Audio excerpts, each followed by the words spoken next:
मध्ये आपलं पुन्हा एकदा स्वागत।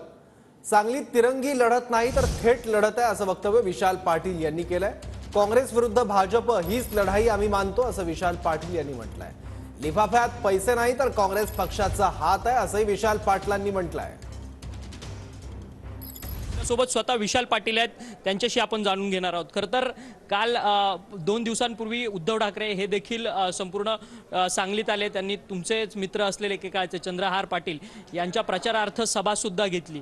थेट तुमच्यावरती प्रत्यक्षपणे त्या सभेमध्ये हल्लाबोल चढवण्यात आला की भाजपकडनं तुम्ही उमेदवारी घेतली आहे, भाजपचे 2 उमेदवार उभे आहेत, हालाकी तुम्ही संपूर्ण अपक्ष अशी उमेदवारी।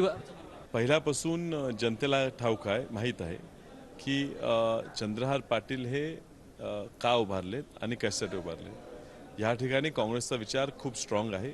आमच्यात पहिल्यापासून जन्मापासून काँग्रेसचा विचार हा अगदी घट्ट विचार आहे आणि आम्ही आमच्या विचाराशी दूर जाणार नाही। मला जो चिन्ह मिळाला लिफाफा, त्या लिफाफ्यामध्ये भाजपचे पैसे आहेत की काय असा थेट हल्लाबोल जो आहे तो ते प्रचार सभेमधनं करताना पाहायला मिळतात, कारण की तुमच्यामुळे त्यांचं नुकसान होतं असं त्यांचं म्हणणं। साहेब कसं आहे, ही तिरंगी लढत नाही आहे, ही थेट लढत आहे। इथं भाजप विरुद्ध काँग्रेस अशीच लढाई चालू आहे।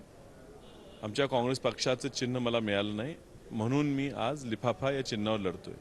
या लिफाफ्याच्या आत पैसे नाही आहेत, तर या लिफाफ्याच्या आत काँग्रेस पक्षाचा हात आहे आणि 4 तारखेला जेव्हा लिफाफा निवडून येणार, या लिफाफ्यातून काँग्रेसचा हात वर येणार आहे। व्हिडिओ जर्नलिस्ट रोशन गायकवाडसह अक्षय मंकणी, TV9 मराठी।